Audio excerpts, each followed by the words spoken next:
Tell me something. Would you risk your head just to marry a king? Because with Henry VIII, that was basically the deal.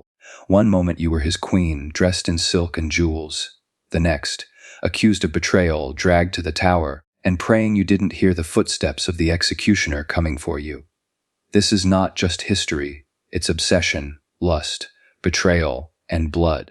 And trust me, once you hear what Henry did behind closed doors, you'll never look at the Tudors the same way again. So before we dive into this nightmare, do me a favor, hit that subscribe button. Because if Henry V had YouTube, half his wives would have been clickbait thumbnails by now. The Tudor dynasty had been born in uncertainty. Henry II, the founder of the line, had claimed the crown through conquest, not an unbroken heritage. His victory at Bosworth Field ended decades of civil strife, but his grasp on legitimacy was fragile. For his son, Henry VIII, the question of succession was more than political necessity. It was an obsession that would define his life, his marriages, and the fate of England itself.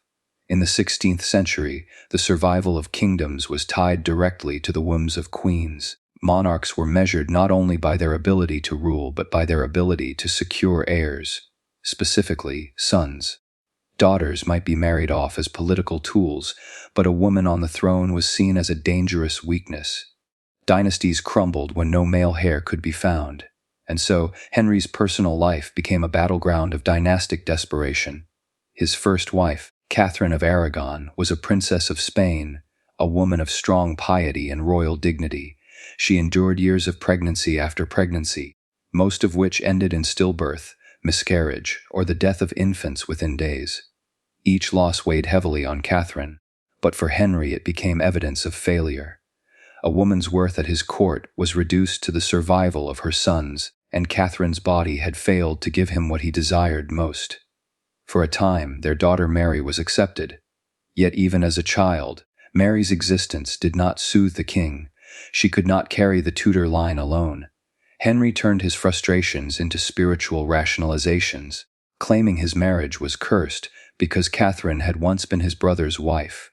Whether he truly believed this or merely sought justification, the result was the same. Catherine was discarded, her dignity stripped away, her marriage declared invalid. She became the first sacrifice in Henry's pursuit of an heir. What followed was not only personal destruction, but national upheaval.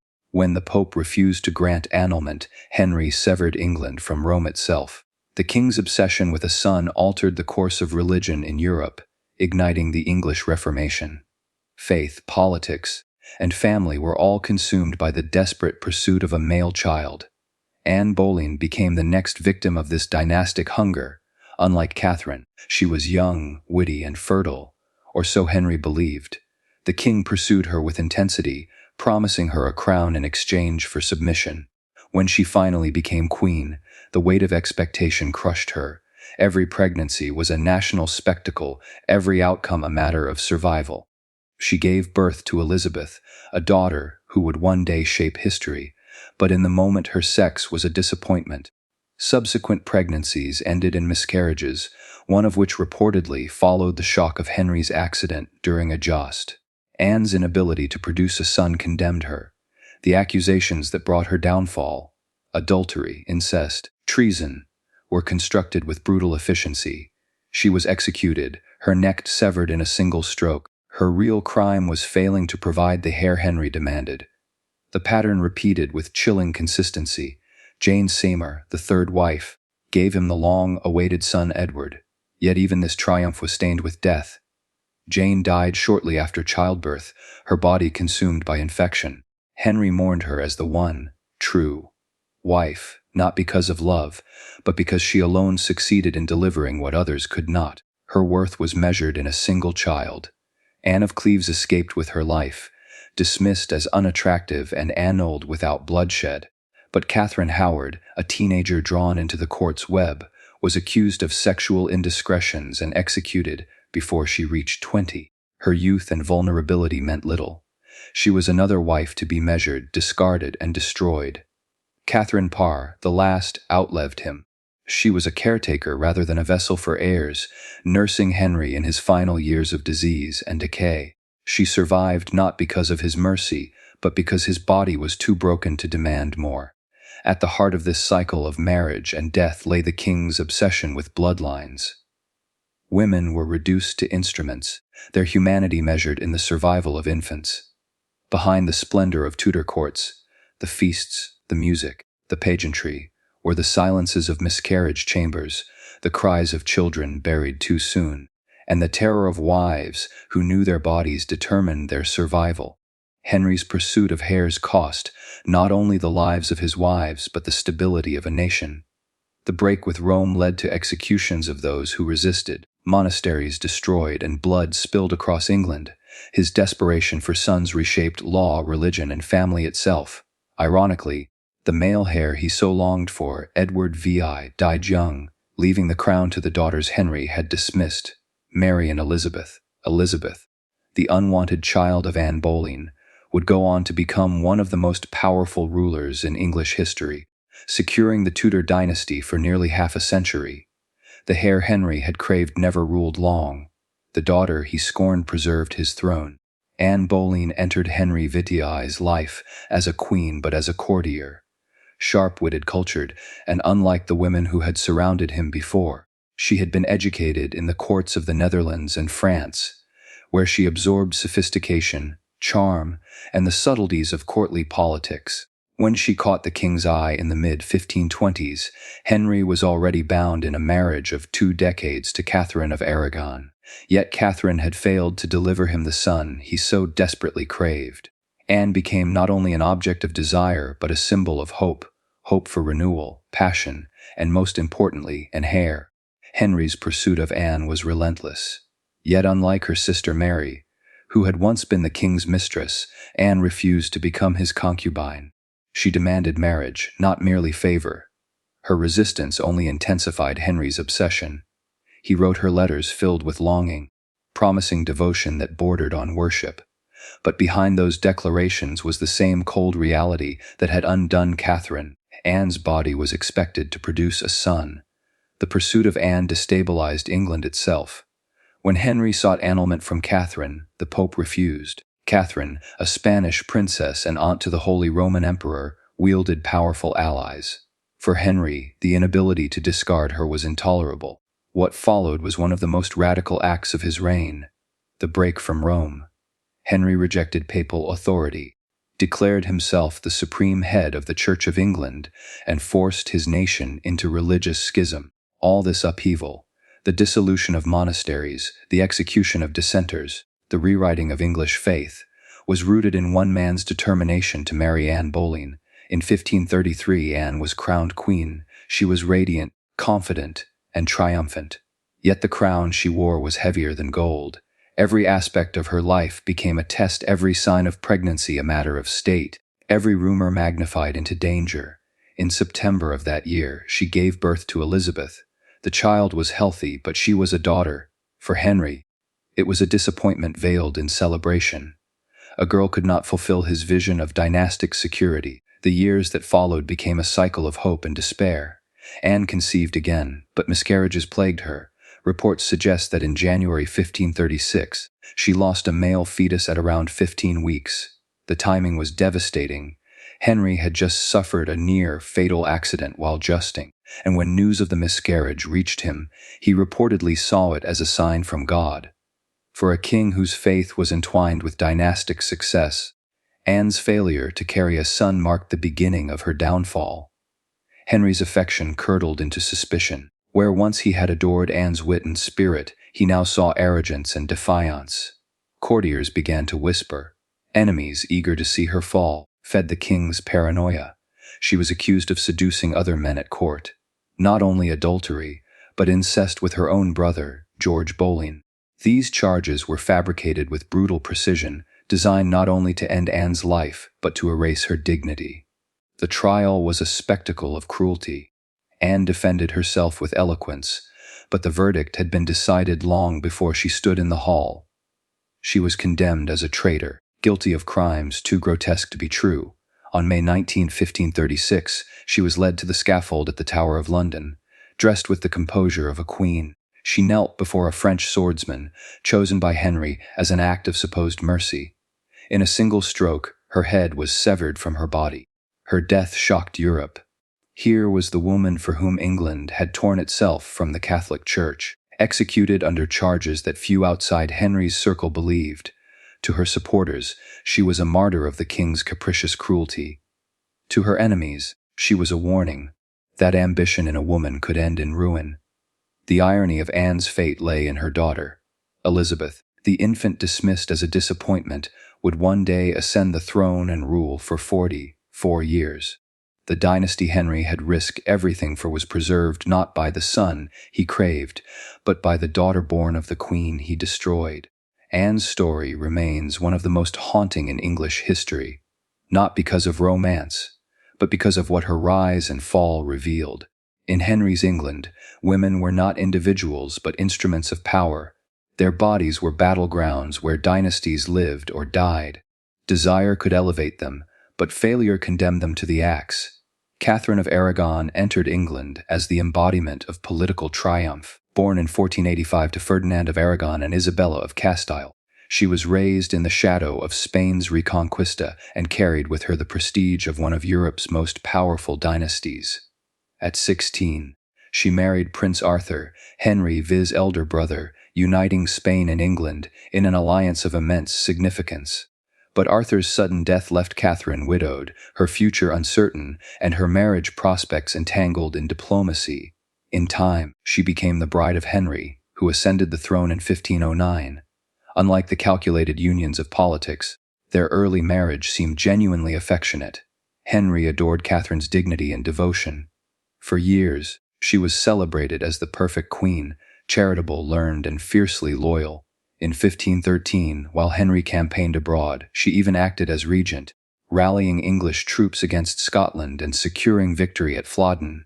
Catherine was no passive consort, she was respected as a figure of authority, yet beneath this image of harmony lay an unrelenting pressure. Catherine's duty was not merely to govern or inspire, it was to provide a male heir. In an age when dynasties were fragile and civil wars remembered, the survival of England's stability was thought to rest in her womb. Catherine endured at least 6 pregnancies, but tragedy followed each. Stillbirths, infant deaths, and miscarriages marked her married life with grief. Only one child survived infancy, Mary, born in 1516. For Catherine, Mary was a blessing. For Henry, Mary was insufficient. He needed a son. The losses began to transform the marriage. Once a source of joy, Catherine's presence became for Henry a daily reminder of failure. His once public devotion turned to visible frustration. Where he had once praised her beauty, he now mocked her age. Where he had once trusted her counsel, he now dismissed her. Her inability to bear a living son became not just personal tragedy, but political liability. Henry's obsession with succession was fueled by fear. The Wars of the Roses were still within living memory. Dynastic uncertainty could plunge the kingdom back into chaos. But rather than accept that fortune had dealt him a daughter, Henry chose to interpret Catherine's barrenness as divine punishment. He claimed their marriage was cursed, citing the biblical prohibition against marrying a brother's widow. Catherine, he argued, had first been Arthur's wife, and by wedding her, Henry had provoked God's wrath. This argument was not merely theological, it was self-serving. By the late 1520s, Henry's attention had shifted to Anne Boleyn. Anne refused to become his mistress, and Henry's desire for her fed his determination to dissolve his marriage to Catherine. But Catherine refused to yield. She insisted her union with Henry was lawful, that her marriage to Arthur had never been consummated, and that she remained the true Queen of England. Her refusal placed her in direct opposition to her husband and king. The king's great matter dragged on for years. Henry appealed to Rome for annulment, but Catherine's nephew was Charles V, the powerful Holy Roman Emperor. Pope Clement VI, under Charles's influence, refused to grant the divorce. What might have been a private dispute became a European crisis. Henry's frustration deepened into cruelty. Catherine was humiliated in public. At court, her status diminished as Anne's influence grew. Henry paraded his affection for Anne before courtiers, signaling that his queen was no longer desired. Worse still was the sexual rejection Catherine endured. Henry ceased marital relations with her, branding her barren, too old, and incapable of satisfying his needs. For a woman whose identity had been bound to her roles as wife and mother, this rejection was devastating. It was not whispered behind closed doors, it was openly displayed. By 1533, Henry acted without Rome's blessing. He declared himself head of the Church of England and pronounced his marriage to Catherine invalid. Anne Boleyn was crowned queen, and Catherine was stripped of her title. She was banished from court, forced to live in isolation at Kimbolton Castle. Separated from her daughter Mary, she spent her final years in declining health, clinging to her dignity. Even in exile, Catherine refused to acknowledge the annulment.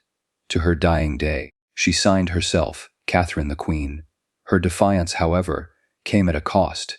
Mary was declared illegitimate, a cruel blow to both mother and child. Henry's pursuit of a son had not only discarded Catherine but fractured her family. Catherine died in January 1536, aged 50. Her death was reported with muted sorrow, overshadowed by the ascendancy of Anne Boleyn. When Henry received news of her passing, he and Anne dressed in yellow, a color of celebration in Spain, signaling joy rather than mourning.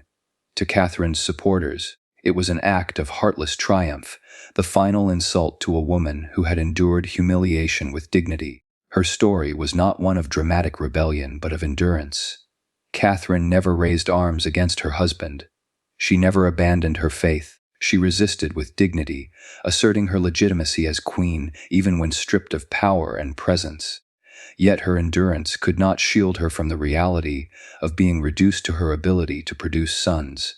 Jane Seymour's story began not in grandeur but in quiet service. Born around 1508 to a family of modest nobility, she entered court as a maid, of honor to Catherine of Aragon, and later Anne Boleyn.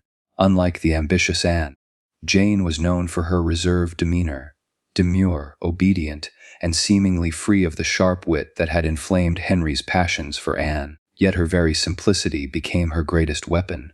For a king wary of defiance, Jane represented submission. For a man consumed by dynastic desperation, she symbolized hope. By 1536, Henry's disillusionment with Anne Boleyn was complete. Her miscarriages had destroyed his faith in her, and rumors of infidelity gave him justification to be rid of her. In the shadows of Anne's downfall, Jane Seymour emerged. Courtiers noted that Henry began to court her openly while Anne still lived, a public humiliation that mirrored his earlier treatment of Catherine of Aragon. Jane was carefully positioned where Anne had been bold. Jane was humble. Where Anne had been provocative, Jane was modest. In truth, she was molded into the antidote Henry craved. Within days of Anne Boleyn's execution in May 1536, Henry was betrothed to Jane. 11 days later, she became his third queen. For Henry, this was not mere romance but restoration, a chance to cleanse the turbulence of the past and finally secure the heir that had eluded him. Jane quickly learned the delicate balance of survival. She avoided political confrontation, refraining from the outspoken challenges that had doomed Anne. Yet she did assert herself carefully, interceding once to ask Henry to show mercy to participants in a rebellion. His angry rebuke reminded her, and all of England, of her place. She was valuable not for her counsel but for her womb. In October 1537, the long-awaited triumph came. Jane gave birth to a son, Edward. Bells rang across England, bonfires lit the night skies, and celebrations spread through every town.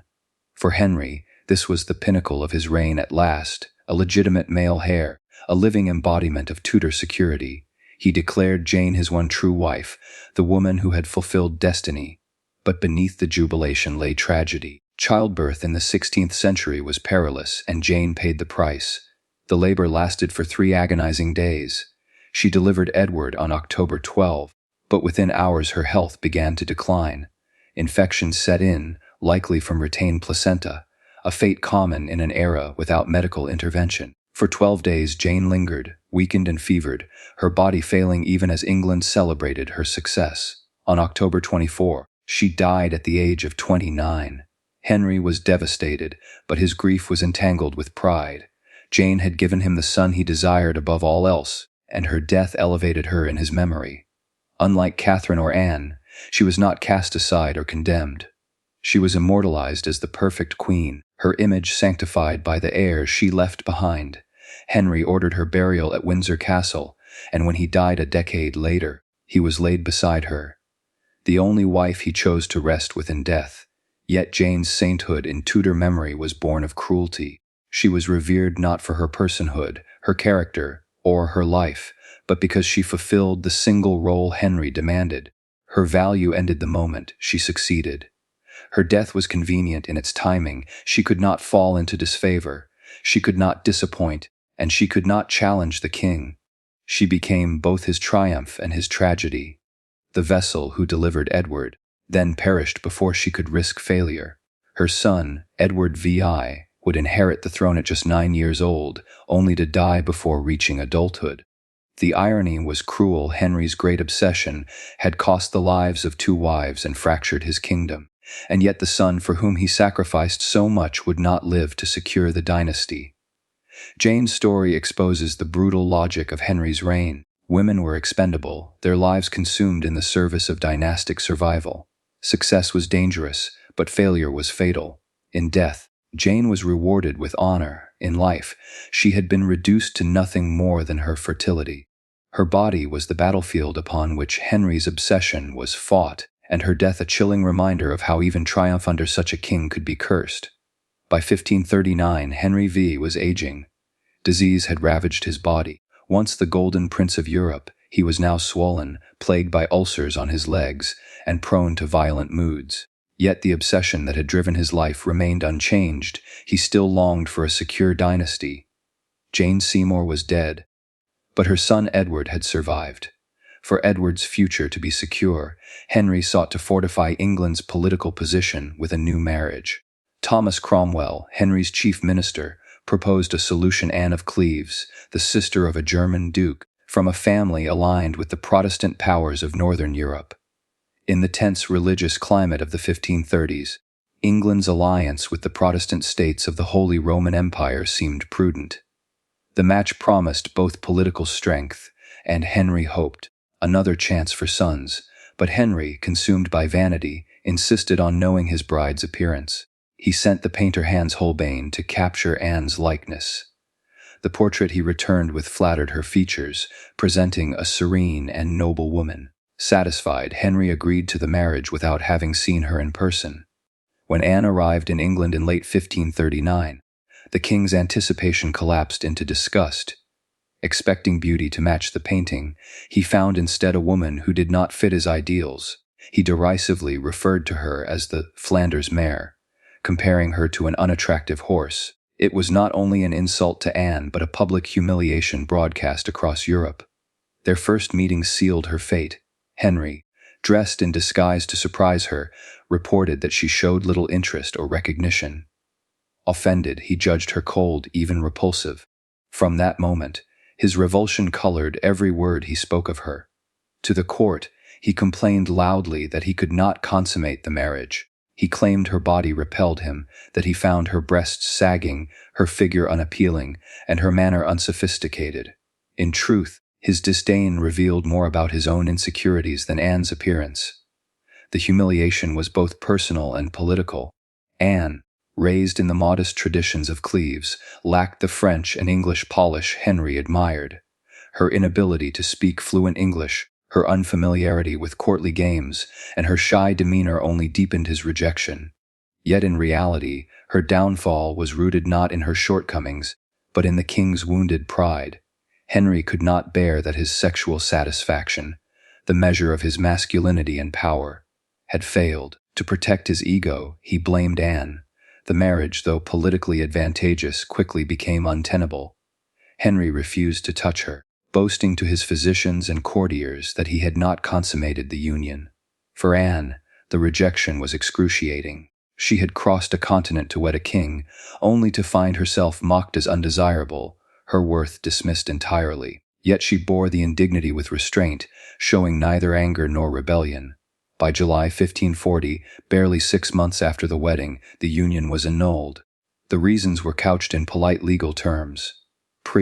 Contracts with other suitors, lack of consummation. But everyone understood the truth. Henry had rejected her.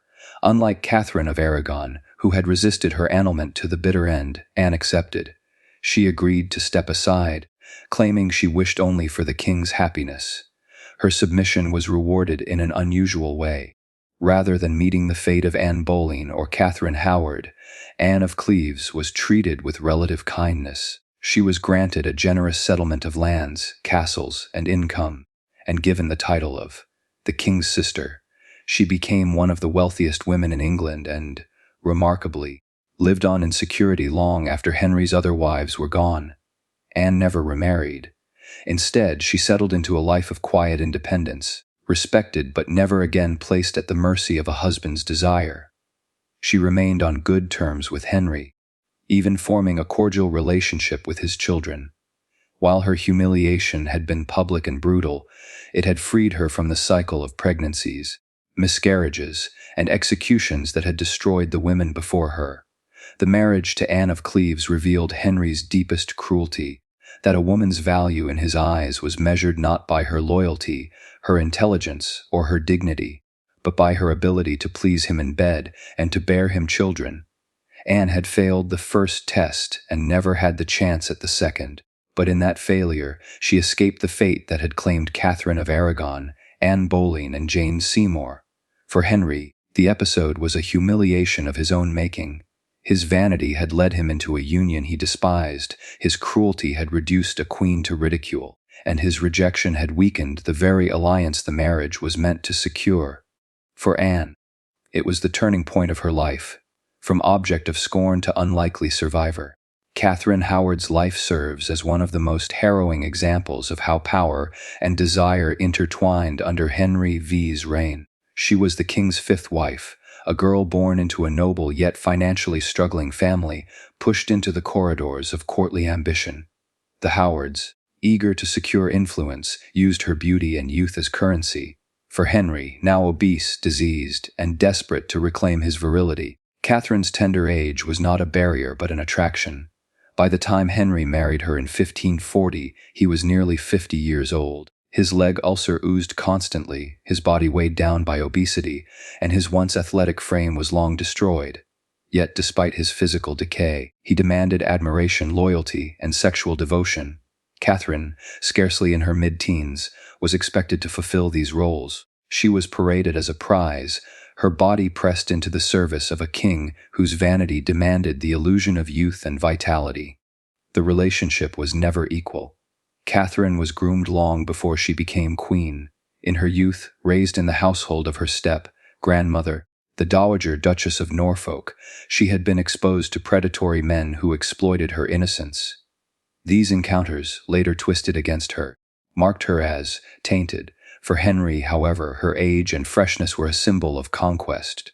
His courtiers praised her beauty, and Henry reveled in the fantasy that his young queen restored his manhood.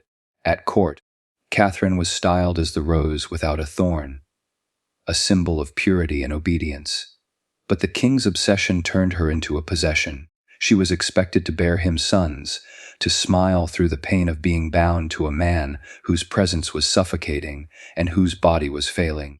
What Henry saw as passion was, in reality, coercion.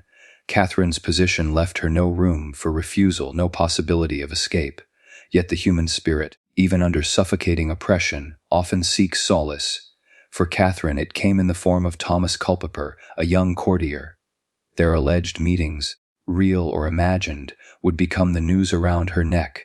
Historians debate the extent of her involvement, but the truth remains a teenager, married to a monstrous king, may have sought comfort in someone closer to her age, someone who represented freedom from her gilded prison. When whispers reached Henry's ears, the result was predictable and brutal. Betrayal, whether proven or not, was the one crime he never forgave. The same man who had once adored her now unleashed his wrath with terrifying speed. Catherine was interrogated, broken under the weight of accusations, and stripped of her dignity.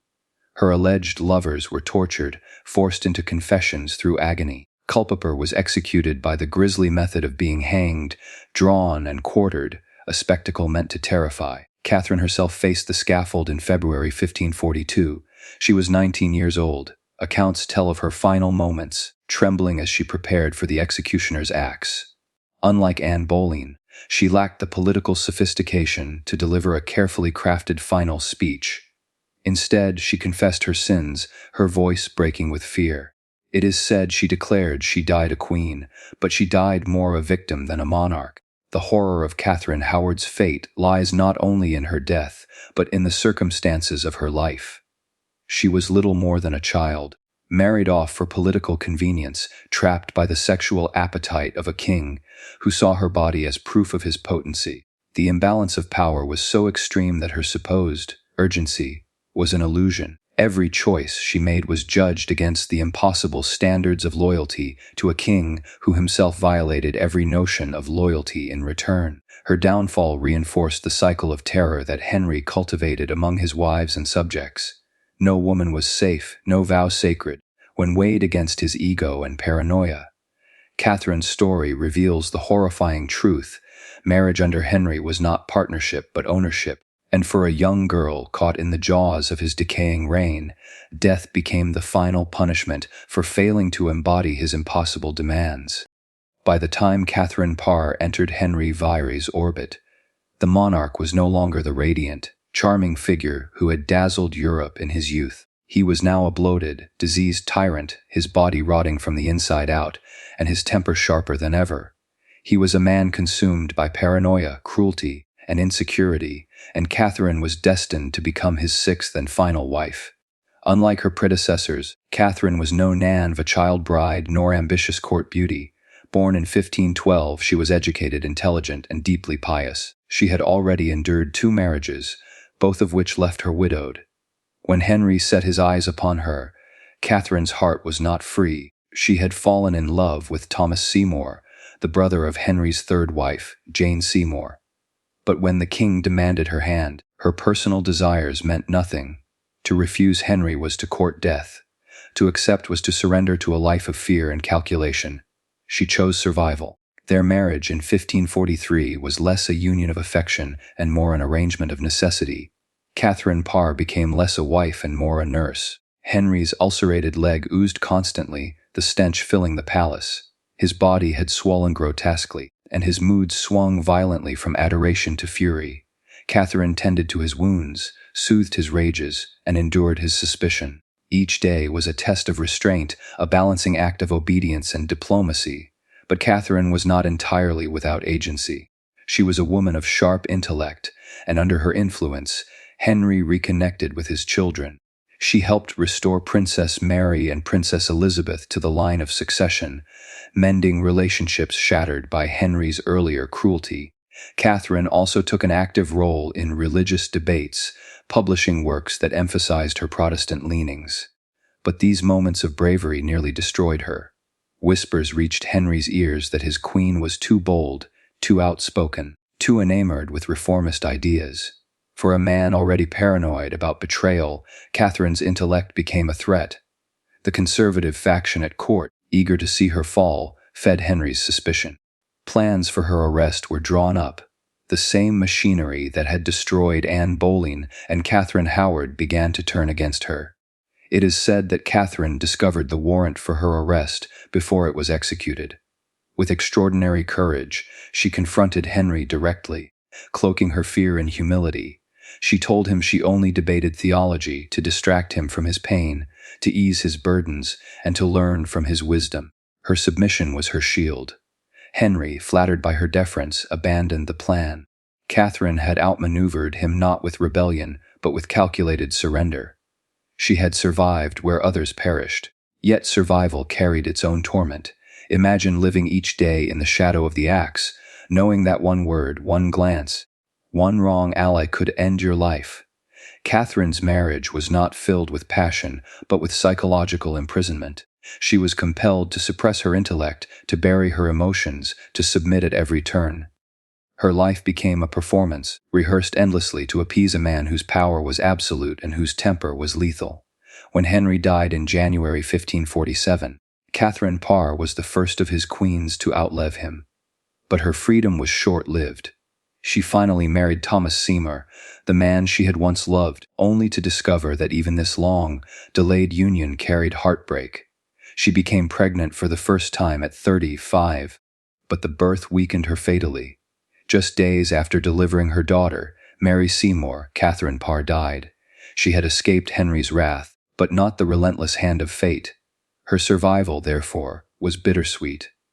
Catherine Parr is remembered as the wife who lived, the queen who endured, yet her endurance was built on sacrifice, of love, of self-expression, of peace. She outlasted Henry not because she loved him, but because she mastered the art of submission, of bending without breaking. In her story, we see the tragic truth in the Tudor court. Survival often demanded the death of the spirit long before the death of the body. By the time Henry VIII reached the final years of his reign, the man who had once been celebrated for his athleticism, charm, and vigor had become almost unrecognizable. The handsome prince of tournaments and hunting grounds had decayed into a grotesque parody of kingship. His body betrayed him at every turn, even as he demanded the same awe and obedience from his subjects. The transformation was horrifying. Once lean and powerful, Henry now weighed close to 400 pounds. His legs, once agile enough to leap into the saddle or charge across the tiltyard, were swollen with disease. Festering ulcers opened on his skin, oozing pus and blood, filling his chambers with a stench so foul that courtiers dreaded standing too near him. These wounds never fully healed, forcing doctors to cut and drain them daily. His mobility was so limited that he had to be carried about on mechanical contraptions, a pitiful shadow of the knight who had once embodied masculine strength. Yet even as his body rotted, Henry's desires did not fade. They became twisted, filtered through paranoia, pain, and frustration. He still demanded the presence of women, still clung to lust as proof of his vitality. But what had once been passion turned into grotesque performance, the assertion of dominance from a man who knew his flesh was failing. His mistresses, real or imagined, could never escape the suffocating weight of his suspicion. Every glance, every word, every gesture risked being interpreted as betrayal. The once fiery lover who had risked an entire kingdom for Anne Boleyn now treated women as disposable salves for his insecurities. Henry's failing body magnified his cruelty. He could not tolerate any hint of rejection, nor could he accept the natural limits of his own declining virility. Whispers spread through court that his inability to perform was as humiliating to him as any political defeat. Some even claimed that his grotesque attempts at intimacy were more torture than pleasure, both for himself and for the women forced to endure them. Disease haunted his lust. Some historians suspect syphilis, though modern evidence points more to advanced diabetes and the consequences of old injuries that had festered beyond repair. Whatever the cause, the result was the same. A man once idealized as the epitome of virility was now a walking corpse, his skin pallid, his body grotesquely swollen, his temper as volatile as his health. His marriages in this period, particularly to the young Catherine Howard, exposed the horrifying imbalance between a diseased king and the women who could not refuse him. Power only magnified the ugliness of his condition. Henry was not merely a sick man. He was a sick man who could order executions with the flick of a quill. His paranoia grew more acute as his body failed. He imagined betrayal everywhere, among his wives, his counselors, even his own children. Lust, once the driving force of his dynastic ambitions, became tangled with fear. He saw adultery not only as personal humiliation but as treason. For those around him, his sexual decline was a danger in itself, for suspicion could mean death. The grotesque irony was that Henry's greatest legacy, the break with Rome, the creation of a new English church, had been born of lust and desire for a son. Yet in his final years, lust no longer brought him triumph. It only exposed his ruin. His body, diseased and collapsing, mocked the masculine ideal he had tried to project his entire life. His pursuit of women, once framed as passion, had become desperation. The young king who had dazzled Europe now repulsed it. In the twilight of his reign, Henry's bedchamber became both a prison and a battlefield. He could no longer conquer with his body, so he conquered with fear. His wives, courtiers, and attendants tiptoed around his moods, aware that his physical suffering magnified every slight into treachery. His lust had rotted into something unrecognizable, a grotesque assertion of power from a body consumed by disease. By the time of his death in 1547, Henry VIII was a bloated tyrant whose final image stood in stark opposition to the glorious prince he had once been. His story revealed a chilling truth. Lust and power had not only shaped his reign, but had also consumed him from within. Desire that once redefined kingdoms now ended in decay, disease, and the slow rotting of the man who had embodied it. Henry's final years stand as the most haunting testimony of his reign. For beneath the velvet robes, beneath the crown that still commanded obedience, lay a corpse that had begun to rot long before it was lowered into the ground. In Henry VIII's court, intimacy was never private. The royal bedchamber, a place that should have been most sacred, most intimate, became instead a stage for power struggles, betrayals, and bloodshed. To share a bed with the king was not merely an act of passion, it was a political risk, a wager of life and death. Desire could elevate one to unimaginable heights, but a single whisper of betrayal could drag even queens to the scaffold. The most chilling truth of Henry's reign was how sex itself became criminalized. Accusations of adultery, often fabricated, sometimes barely supported by rumor, carried the weight of treason. What might have been a private scandal in another household became in Henry's court a justification for execution. To betray the king's bed was to betray the king's sovereignty, and so the language of love, loyalty, and fidelity was twisted into the vocabulary of state murder. No queen embodied this fatal entanglement more than Anne Boleyn. Her rise had been fueled by Henry's lust, her influence secured by his passion. But when that passion turned to suspicion, her very body became evidence against her. Anne was accused of adultery with multiple men, even her own brother, charges most historians agree were fabricated, but which Henry seized upon with grim satisfaction. In May of 1536, Anne's so-called lovers were tortured, mutilated, and executed. Then she herself was sent to the block. A queen who had once enthralled Europe died not because she had betrayed Henry in truth, but because the suspicion of betrayal served his political needs. Her bedroom became her courtroom, and her fate was sealed by his lust turned rancid. Catherine Howard's tragedy was even more grotesque. Barely a teenager when she was married to the obese, ulcer-ridden Henry, Catherine was little more than a pawn. The king's desire for her youth and beauty masked the reality of his failing body. But Catherine had a past, one that could not be erased. When rumors surfaced that she had been unchaste before marriage, and worse, that she might have continued liaisons even as Henry's queen, the result was swift and brutal. Whether the accusations were true or not mattered little. What mattered was that Henry felt humiliated. For a man who had built his reign on the projection of masculine power, being cuckolded, or merely imagined as such, was intolerable. Catherine was dragged to the Tower and executed at barely 20 years old, her body sacrificed to preserve the illusion of the king's virility. But it was not only queens who suffered under the tyranny of Henry's suspicions. Courtiers, friends, even members of his own family could be condemned by the suggestion of sexual misconduct.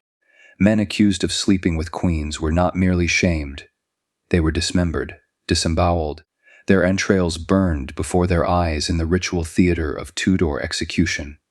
Henry's court thus learned to live in terror of the rumor mill. A glance, a smile, a careless conversation could be twisted into a charge of treasonous lust. The danger extended beyond the women Henry bedded. In his court, sexuality itself was weaponized.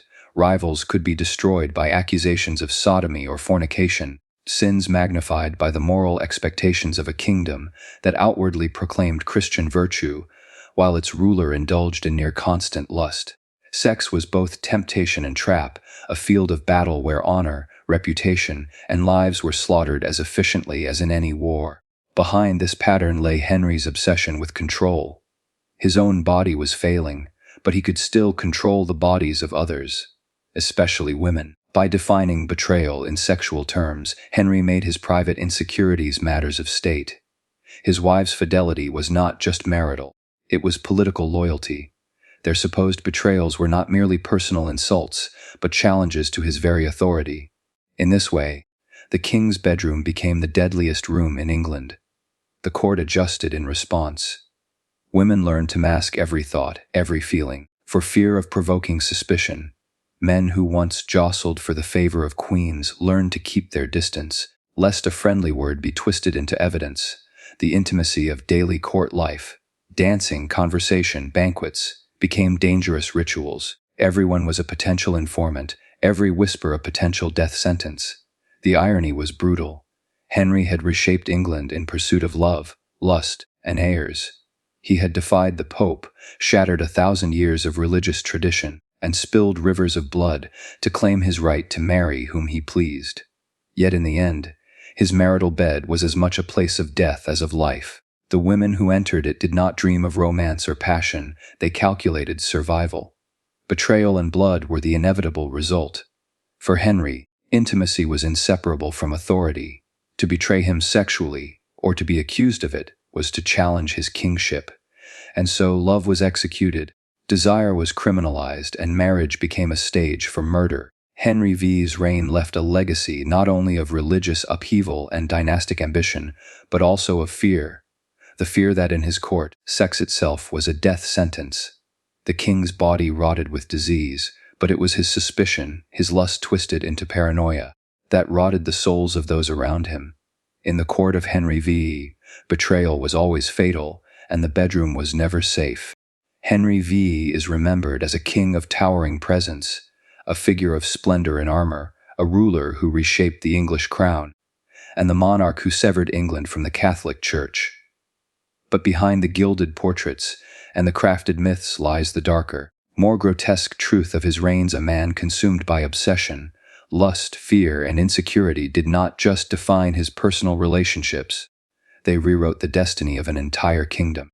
At the center of this shadow stands the wreckage of 6 women, 6 queens who carried the weight of Henry's desires on their shoulders and who suffered under the crushing force of his paranoia. Catherine of Aragon, Anne Boleyn, Jane Seymour, Anne of Cleves, Catherine Howard, and Catherine Parr each became a victim of Henry's endless hunger for dominance, heirs, and sexual control. His inability to separate private longing from political duty made his bedchamber a battlefield and his marriage vows death sentences. The most chilling legacy of Henry's obsessions is not just the ruined lives of his wives, but how these obsessions reshaped England itself. His pursuit of Anne Boleyn shattered centuries of religious unity. The Catholic Church was discarded because one man's lust demanded satisfaction. What should have been a matter of faith and governance became an act of personal gratification.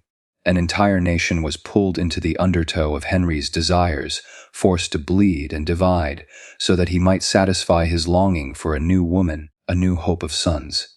And yet, even when his power made him nearly godlike in England, Henry remained pitifully human in his needs. His sexual failures became matters of public consequence.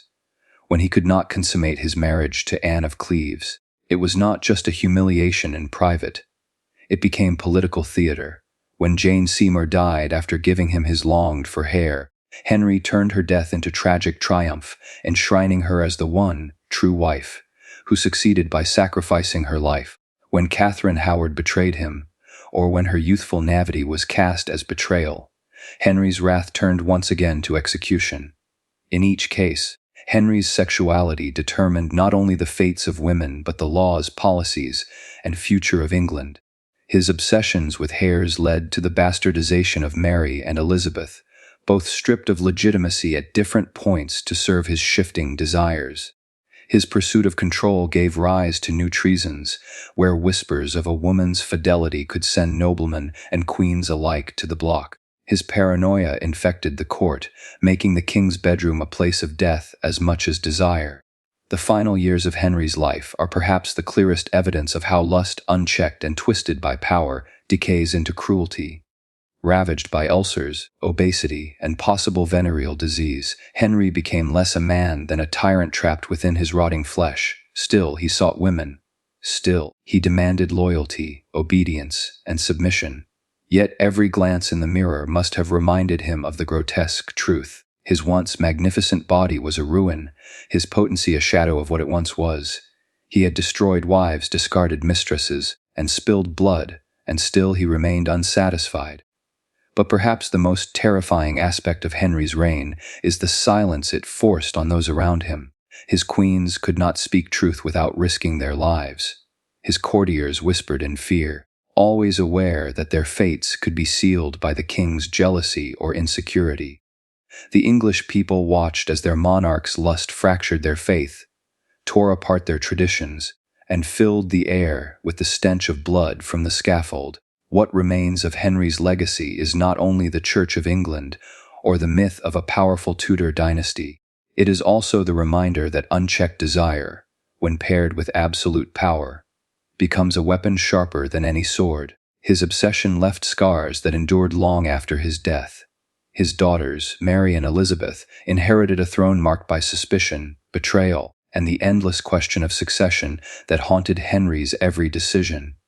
Henry VIII's reign is remembered for its drama, its splendor, and its brutality. But strip away the pageantry, and what remains is a chilling truth. This was a man who destroyed everything in his path because he could not master himself.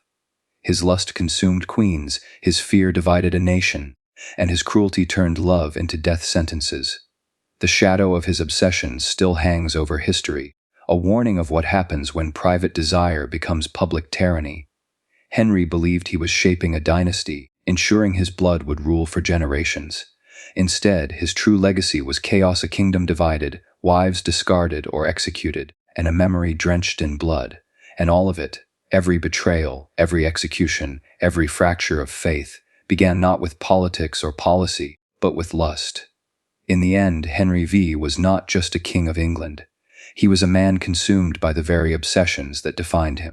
His shadow still lingers, a grim reminder that the most dangerous tyrants are often not those who wage wars on foreign fields, but those who wage them in the intimacy of the bedroom, turning desire into destruction and love into a sentence of death.